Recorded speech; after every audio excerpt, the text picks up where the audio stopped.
तर आजच्या केकचा फ्लेवर हा चॉकलेट फ्लेवरचा केक आपण बनवणार आहोत। त्यासाठी मी चॉकलेट स्पंज हा घेतलेला आहे। तर हा 1 केजीचा केक आहे। वरचा जो डोम शेप आहे तो मी आधी कट करून घेतलेला आहे आणि त्यानंतर मी 3 लेअरमध्ये हे कट करून घेतलेला आहे। तर तिन्ही लेअर मी सेम प्रमाणामध्ये कट केलेला आहे। तर जो जास्तचा डोम शेप आलेला असतो तो कधी पण आधी कट करून घ्यायचा। त्यानंतर मी पहिली लेअर घेतलेली आहे आणि जो आपला चॉकलेट गनाश आहे तर हा मी घरी बनवलेला आहे। तर याची रेसिपी उद्या येणार आहे। त्यासाठी व्हिडिओला लाईक, शेअर आणि सबस्क्राईब करून ठेवा। आणि त्यानंतर मी क्रीममध्ये 2 टेबलस्पून चॉकलेट फ्लेवर टाकलेला आहे आणि त्यानंतर मी त्याला क्लीन करून घेतलेला आहे।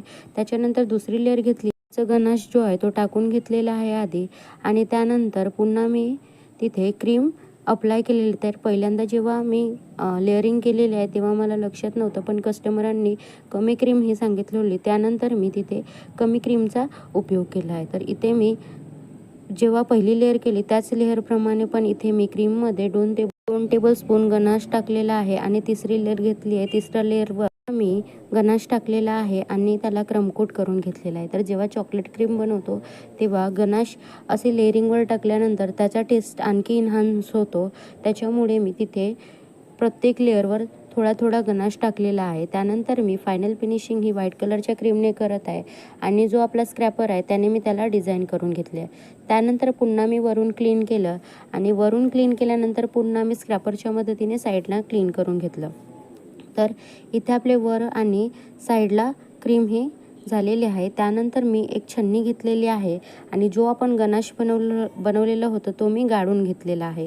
कधी जेव्हा आपल्याला केकच्या वर पोर करायचा असतो गनाश, तर तेव्हा कधीही छानूनच गनाश हा पोर करायचा। त्याच्यामुळे जे काही चॉकलेटचे क्रिस्टल असतील, पण हा क्रिस्टल चॉकलेटपासून नाही तर कोको पावडरपासून बनवलेला आहे, तर काही प्रॉब्लेम नव्हती। तरी पण कधीही ते क्लीन करून छन्नीने गाळून घ्यायचं। त्यानंतर मी एक नवीन नोझल घेऊन आणलेलं होतं, त्या नोझलनेच इथे मी डिझाईन करणार आहे।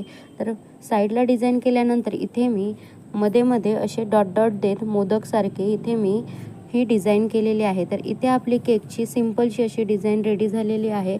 त्यानंतर मी इथे सिल्वर स्प्रे आणि गोल्डन स्प्रे हा स्प्रे करून घेतलेला आहे। चॉकलेटच्या केकवर जर आपण गोल्डन कलरचा स्प्रे केलं तर आणखी त्याला चमक येते। तर इथे आपला केक हा रेडी झालेला आहे। तुम्हाला कसं वाटले कमेंटमध्ये सांगा आणि आवडल्यास लाईक, शेअर, सबस्क्राईब